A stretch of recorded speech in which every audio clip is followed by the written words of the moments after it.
বন্ধুরা, আজকে চলে এসেছি বড় মার মন্দিরে পুজো দিতে। চলো তোমাদেরকে প্রথম থেকে ভিডিওটা দেখাই। তো আমরা সবাই বন্ধুরা মিলে পুজো দিতে এসেছি, আর একজন একজন করে ডালা নিয়ে আমরা এগিয়ে যাচ্ছি মায়ের মন্দিরের উদ্দেশ্যে।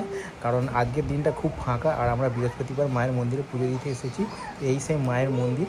তো মায়ের মন্দিরে কোনো লাইন নেই, আজকে ফাঁকা, যেহেতু আমরা বৃহস্পতিবার এসেছি। তো একজন একজন করে আমরা মায়ের মন্দিরের ভিতরে প্রবেশ করলাম। মায়ের মন্দিরের গেটের সামনে পৌঁছে গেছি, আর দূর থেকে তোমাদেরকে মায়ের মূর্তিটা দেখাবো। চলো, তো ভিতরে প্রবেশ করলাম, আমার বন্ধুরা পৌঁছে গেছে। আর ওই যে মায়ের মূর্তিটা দেখা যাচ্ছে, কত সুন্দর মূর্তি, দেখে নাও। মায়ের কাছে পুজো দেওয়া শুরু হয়ে গেছে, আর এই যে মায়ের কাছে পুজো দিয়ে দিয়েছি। ঠাকুরমশাইরা পুজো দিচ্ছে মায়ের চরণে, কারণ ফুল যত কিছু আমরা নিয়েছিলাম বাইরে থেকে সব কিছু মায়ের পায়ে অর্পণ করা হচ্ছে।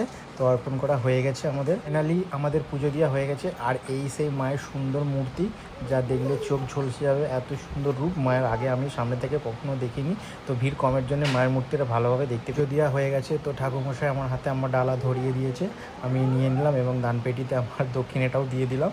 হচ্ছে মন্দিরের বাইরের ভিডিওটা আমি ড্রোনের মাধ্যমে ভিডিওটা করেছিলাম। এখানে সিগন্যাল জ্যামের জন্য ভিডিওটা ভালোভাবে করতে পারিনি, কারণ এখানে নেটওয়ার্ক সিগন্যাল জ্যাম করে দিচ্ছে। আর বড় মার নামে একটা ছোটো করে মাথায় তিলক লাগিয়ে নিলাম।